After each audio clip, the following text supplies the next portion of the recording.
Hello students, आज हम start कर रहे हैं एक्सरसाइज 2.1। क्वेश्चन 1 देखेंगे। फर्स्ट क्वेश्चन की स्टेटमेंट है, निम्नलिखित व्यंजकों में कौन कौन एक चर में बहुपद हैं और कौन कौन नहीं है। कारण के साथ अपने उत्तर दीजिए। फर्स्ट स्टेटमेंट देखेंगे, 4x² माइनस 3x प्लस 7। हम इससे पहले वाली वीडियो में व्यंजक कौन से बहुपद हैं कौन से नहीं है वो पहचान कर चुके हैं। तो अब देखेंगे हमने क्या देखना होता है, चर की घात, और वो पूर्ण संख्या होनी चाहिए। तो यहाँ पर चर x है, चर की घात 2, चर की घात 1, दोनों पूर्ण संख्या है, तो ये एक बहुपद है। सेकंड पार्ट है y की शक्ति 2 प्लस वर्गमूल 2। हमने चर की घात देखनी है, वो 2 है, ये पूर्ण संख्या है, इसलिए ये एक बहुपद है। 3 वर्गमूल t प्लस t वर्गमूल 2। यहाँ पर एक चर है t, लेकिन यहाँ t के ऊपर वर्गमूल है, यानी चर की घात यहाँ पर 1/2 है, तो यह व्यंजक बहुपद नहीं है। y प्लस 2/y, इसमें चर तो एक ही है y, लेकिन यहाँ पर क्योंकि चर बटे में आ रहा है, उसे ऊपर लेके जाएंगे तो वो शक्ति -1 हो जाएगी, इसलिए ये बहुपद नहीं है। x की पावर 10 प्लस y की पावर 3 प्लस t की पावर 50। अगर हम घात देखें तो तीनों पूर्ण संख्या है, लेकिन क्योंकि यहाँ पर 3 अलग अलग चर हैं, इसलिए ये एक चर का बहुपद नहीं है। अब हम देखेंगे कॉपी में हमने इस क्वेश्चन को कैसे करना है। तो फर्स्ट पार्ट तो हमारा बहुपद है, क्योंकि इसमें चर की घात पूर्ण संख्या है, तो लिखेंगे यह एक बहुपद है। सेकंड पार्ट में भी बहुपद है, क्योंकि चर की घात पूर्ण संख्या है, तो यहाँ लिखेंगे यह एक बहुपद है। थर्ड पार्ट में ये बहुपद नहीं है, क्योंकि t के ऊपर वर्गमूल है, तो आंसर में लिखेंगे यह बहुपद नहीं है, क्योंकि इसमें t की घात 1/2 है। वर्गमूल का मतलब होता है घात 1/2।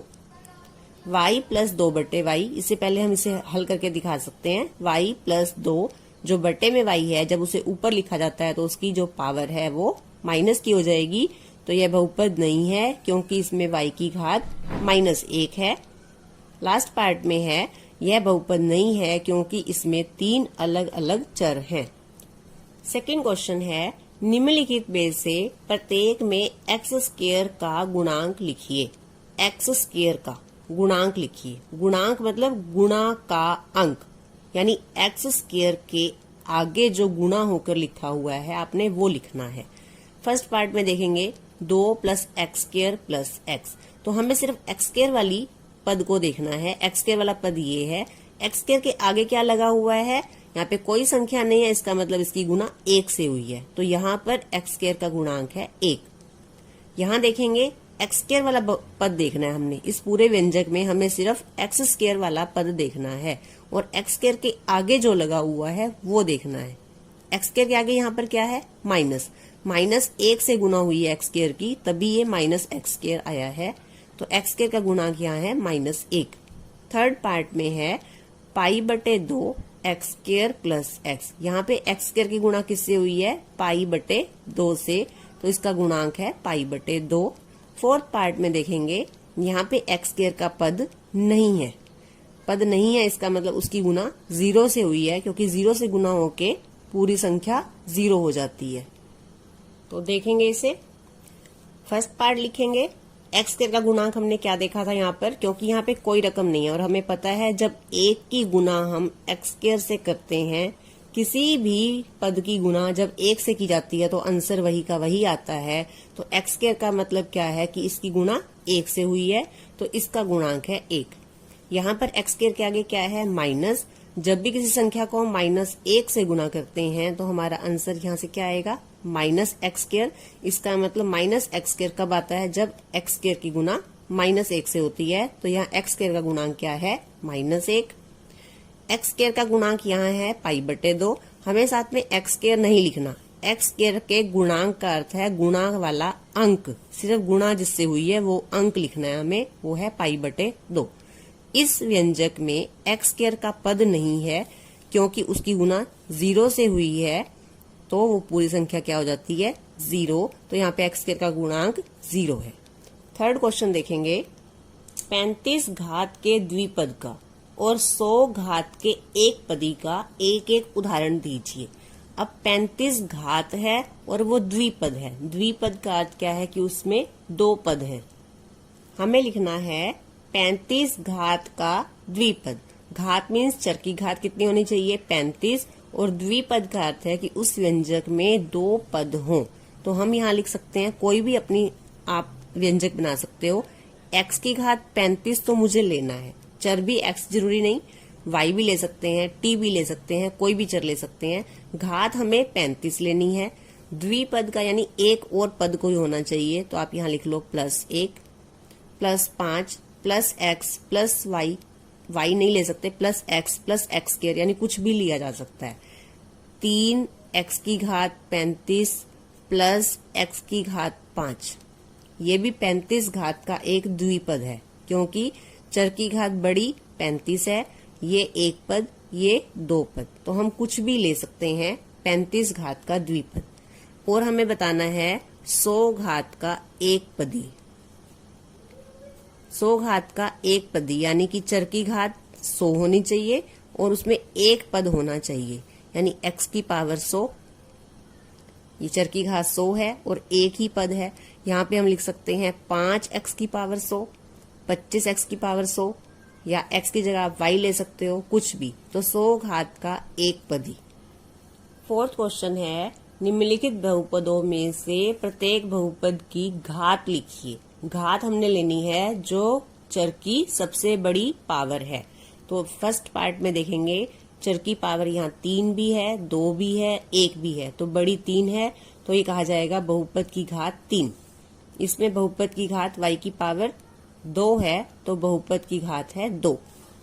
यहाँ पर t चर है, इसकी घात 1 है, तो इसे कहा जाएगा बहुपद की घात 1। और यहाँ पर चर नहीं है, जब चर नहीं है इट मीन्स उसकी पावर 0 है, तो इस बहुपद की घात है 0। फोर्थ क्वेश्चन में अब किस तरह से लिखेंगे, सभी पार्ट्स में हम बहुपद की घात लिखेंगे व्यंजक के सामने। यहाँ पर बहुपद की घात सबसे बड़ी 3 है, इसमें बहुपद की घात 2 है। यहाँ पर t की पावर कुछ नहीं है, तो हम यहाँ 0 नहीं लिखेंगे, क्योंकि 0 का मतलब तो है कि चर ही खत्म हो जाएगा। तो यहाँ पर t हमें आपको दिख रहा है, तो यहाँ पर चर की घात 1 है, तो यहाँ पे लिखेंगे बहुपद की घात 1। और इसमें क्योंकि चर नहीं है, तब बहुपद की घात 0 आएगी। इस पार्ट में बहुपद की घात 0 नहीं आ सकती। जहाँ पे चर नहीं है वहां बहुपद की घात 0 आएगी। जहां पे आपको चर दिखाई देगा इट मीन्स उसकी घात 1 होगी। फिफ्थ क्वेश्चन है, बताइए कि निम्नलिखित बहुपदों में कौन कौन बहुपद रैखिक हैं, कौन कौन द्विघाती हैं, कौन कौन त्रिघाती हैं। द्विघाती, त्रिघाती यानी यहाँ पे घात शब्द है, घात का मतलब होता है पावर। तो हमें यहाँ पर व्यंजक की पावर देखनी है। अगर घात 1 है व्यंजक की, बहुपद की घात 1 है, तो हम कहेंगे रैखिक। बहुपद की घात 2 होगी तो द्विघाती, और बहुपद की घात 3 होगी तो त्रिघाती। सबसे पहले इसे देखेंगे, इस व्यंजक की, इस बहुपद की घात क्या है। यहाँ पे घात 2 भी है, घात 1 भी है, तो हम बहुपद की घात किसे कहते हैं, जो बड़े वाली शक्ति होती है। तो बहुपद की घात 2 है, इसलिए ये द्विघाती है। इस बहुपद की घात 3 है, इसलिए ये त्रिघाती है। तो इस तरह से इसके आंसर देंगे। इस बहुपद की घात क्या है, क्योंकि यहाँ पर पावर बड़ी क्या है 2, तो ये इसकी घात बहुपद की 2 है, इसलिए ये बहुपद कैसा है, द्विघाती।